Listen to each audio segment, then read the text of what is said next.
Il est presque minuit. Vous sortez dans le jardin, la lampe à la main, pour rentrer un dernier pot de fleurs. Et là, au bord de l'allée, une masse sombre et immobile. Trapu, bosselé. Couvert de verres luisantes sous le faisceau de votre lampe. Votre premier réflexe, c'est le dégoût. Vous reculez d'un pas. Vous pensez, Burke, peut-être que vous cherchez déjà un balai pour le pousser dehors. Peut-être que vous pensez qu'il va abîmer vos plantes, salir votre terrasse, au pire, que ça peut être dangereux. Vous voulez qu'il disperse lors vos tapes du pied, vous faites du brut. Et lentement, gauchement, il essaie dans l'obscurité. Stop ni faites passer parce que vous venez de chasser. Cette créature laide et silencieuse, c'est peut-être l'allié le plus précieux que votre jardin ait jamais eu. Et cette nuit sans lui, des milliers d'insectes que vous détestez vont proliférer just sous vos fenêtres. Si petit animal bossu, c'est le crapaud commune. Et pendant que vous dormez, il travaille, il chasse, il dévore. Une seule nuit d'été, un crapaud adulte peut engloutir des centaines, parfois des milliers de petites proies. Moustiques, moucherons, limaces, cloportes, chenilles. Tout ce qui rampe et grouille dans le noir passe par sa bouche mais ça. Si en est que le début parce que dans les prochaines minutes, je vais vous montrer 5 choses sur cette créature, que presque personne n'y connaît. Comment sa langue frappe plus vite que vous n'y pouvez cligner dessus. Pourquoi ces verres n'y sont absolument pas si que vous croyez. Si que sa simple présence révèle secrètement sur la santé de votre jardin. Et pourquoi dans certaines cultures, on paye autrefois pour en avoir un chez soi. Restez avec moi, car le quatrième va complètement changer votre regard sur lui. Commencez par ci, qui fait de lui un chasseur redoutable. Regardez un crapaud de prise, et vous le trouverez lent. Maladroit, presque endormi. Il n'y sait pas comme une grenouille. Il marque, il si dandine. On dirait qu'il n'a aucune chance face un moustique rapide. Une illusion parfaite. Le crapaud est un chasseur à l'affût.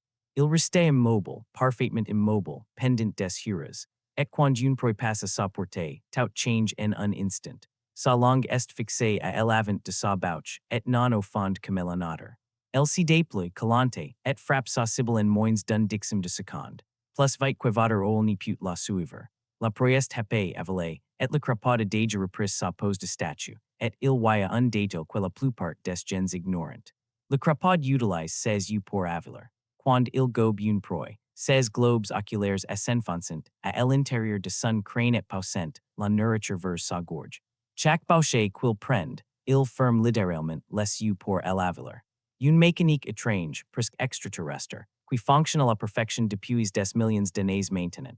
Gardez cette image en tête, parce qu'elle explique pourquoi si petit animal est une arme silencieuse contre les nuisibles. Un crapaud commune peut vivre 10, 15, parfois 20 ans dans le même jardin. Et chaque nuit de sa vie, il chasse que vous passez votre temps à combattre. Les limaces qui dévorent vos salades, les moustiques qui vous piquent sur la terrasse, les larves qui rongent vos racines. Les fourmis, les percerae, les petits scarabées réfléchissent une seconde. Vous ectez des granulés anti-limaces. Vous vaporisez des produits contre les moustiques. Vous dépensez de l'argent, mois après mois, pour éliminer exactement les créatures que si crapaud éliminerait gratuitement. Sans un seul produit chimique, sans un seul euro. Un jardin qui héberge un crapaud est un jardin qui si défend tout seul. C'est un travailleur de nuit qui n'y demande ni salaire ni remerciement. Il demande juste qu'on le laisse tranquillement alors, pourquoi tant de gens en ont-ils pour, vous connaissez sûrement la légende. Ni touché par un crapaud, tu vas attraper des verres. On nous l'a répété enfant, et beaucoup y croient encore c'est totalement. Les verres humains sont causés par un virus, le papillomavirus. Elles n'ont strictement rien à voir avec la peau d'un crapaud. Vous pourriez manipuler un crapaud tous les jours de votre vie sans jamais développer la moindre verrou. Cette croyance a probablement traversé les cycles simplement parce que sa peau bosselée ressemble à des verrous. Rien de plus mais attention, il y a une vérité derrière cette peau. Et elle est bien plus fascinante que la maïs bosses sur le dos du crapaud n'y sont pas des verrous. Si sont des glandes, et derrière ces yeux, il possède du grosses glandes appelées glandes parotides. Quand un prédateur, un chien, un renard, une couleuvre, tente de le croquer, ces glandes libérent une substance amère toxique qui brûle la bouche de l'attaquant. C'est un bouclier chimique. Sa seule défense face à un monde plein de denselors soyons honnêtes et clairs, car c'est important. Cette sécrétion peut irriter. Pour un humain, elle est sans danger tant qu'on n'y s'y frotte pas les yeux ou la bouche après l'avoir touché. Il suffit de si laver les mains. Mais pour un chien curia qui prend un crapaud dans sa gueule, cela peut provoquer une forte salivation et une irritation. Le crapaud en attaque jamais. Il n'y mord pas.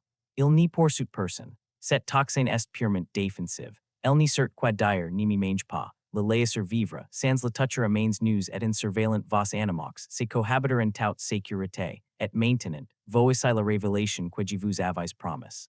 Celle qui change toute la présence d'un crapaud dans votre jardin n'est pas un hasard, c'est un signal, un message les crapauds respirent en partie à travers leur peau. Cette peau est fine, perméable, et absorbe l'humidité et les substances de leur environnement. Cela les rend extrêmement sensibles à la pollution, aux pesticides, à la qualité de l'eau et de l'air. Un poison qui ne vous ferait rien à vous peut leur être fatal si, qui vous dire une chose simple et puissante.